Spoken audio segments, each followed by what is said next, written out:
ସମସ୍ତେ କୁହନ୍ତି ଭାଗ୍ୟରେ ଯାହା ଲେଖା ଅଛି ତାହା ହିଁ ହେବ, କିନ୍ତୁ କେବେ ଭାବିଛନ୍ତି ଏହି ଭାଗ୍ୟକୁ ଲେଖୁଛି କିଏ?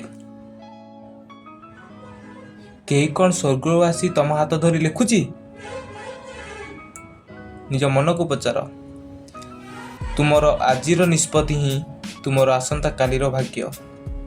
ବସି ରହି ଅଭିଯୋଗ କରିବା ସହଜ ହୋଇଥାଏ। ମୋ ପାଖରେ ପଇସା ନାହିଁ, ମୋ ପାଖରେ କେହି ନାହାନ୍ତି, ମୋତେ କେହି ସାହାଯ୍ୟ କଲନି, ମୋ ସମୟ ଖରାପ ଚାଲିଛି। ବନ୍ଦ କର ଏ ବାହାନା। ଏ ଦୁନିଆ କାହାରି ପାଇଁ ଅଟକି ଯାଏ ନାହିଁ। ଯଦି ତୁମେ ଆଜି କଷ୍ଟ ସହିବାକୁ ପ୍ରସ୍ତୁତ ନୁହେଁ, ତେବେ କାଲି ସଫଳତାର ସ୍ୱାଦ ଚାଖିବାକୁ ବି ପ୍ରସ୍ତୁତ ରୁହ ନାହିଁ। ସିଂହ କେବେ ହରିଣର ଶିକାର କରିବା ପାଇଁ ମୁହୂର୍ତ୍ତଟେ ବି ଅପେକ୍ଷା କରେ ନାହିଁ। ନିଜ ସୁଯୋଗ ନିଜେ ତିଆରି କରେ।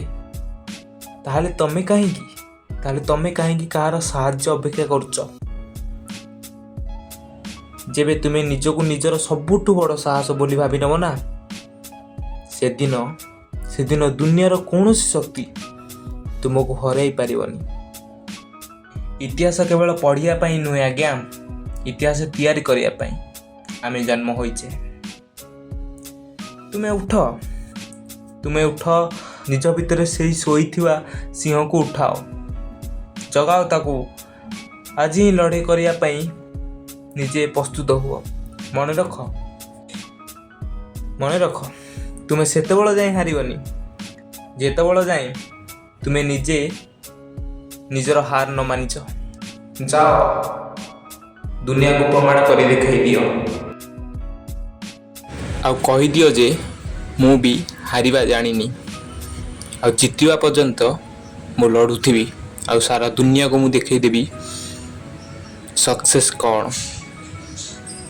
ମୁଁ ତ ଚାଲିଲି ମୋ ଜୀବନର ବାଜି ଲଢ଼ିବା ପାଇଁ। ଆପଣମାନେ ବି ଅଣ୍ଟାରେ ଗାମୁଛା ଭିଡ଼ନ୍ତୁ, ନିଜର ସକ୍ସେସ୍ ପାଇଁ ନିଜେ ଲଢ଼ନ୍ତୁ। ଅନ୍ୟକୁ ବିଶ୍ୱାସ କରି, ଅନ୍ୟକୁ ଭରସା କରି ରୁହନ୍ତୁ ନାହିଁ। ଏବେ ହିଁ ଉଠନ୍ତୁ, ଯାଅ, ମୁଁ ବି ଚାଲିଲି। ଜୟ ଜଗନ୍ନାଥ।